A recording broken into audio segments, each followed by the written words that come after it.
Hello guys, അങ്ങനെ മൂകാംബികയിൽ എത്തിയിട്ട് പിറ്റേ ദിവസം, അതായത് രണ്ടാമത്തെ ദിവസം ഞാൻ എന്തൊക്കെ കഴിച്ചെന്നാണ് ഈ വീഡിയോയിൽ നോക്കാൻ പോണേ.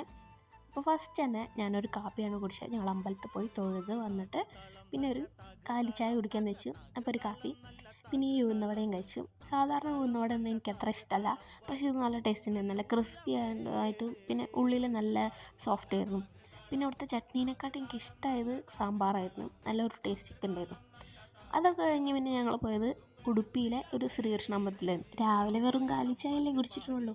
അപ്പോൾ പിന്നെ ഇവിടുന്ന് ഒരു പ്ലെയിൻ ദോശ കഴിച്ചു. പക്ഷേ അതെനിക്ക് വീഡിയോ എടുക്കാൻ പറ്റില്ല, ആ ഒരു വിശപ്പിൻ്റെ ഊക്കൊണ്ടേ. പിന്നെ ഈ കേസരിയാണ്, ഇത് പൈനാപ്പിൾ കേസരിയാണ്, സൂപ്പറായിരുന്നു.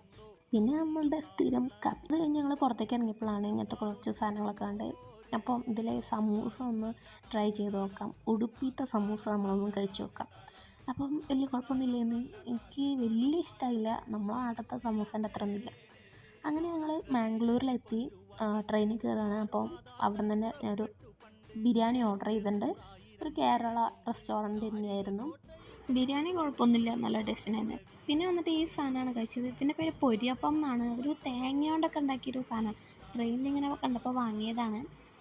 കറക്റ്റ് തേങ്ങേൻ്റെ ഒരു ലഡു പോലെ ഒരു ഉണ്ണിയപ്പം പോലത്തെ ഒരു സാധനം.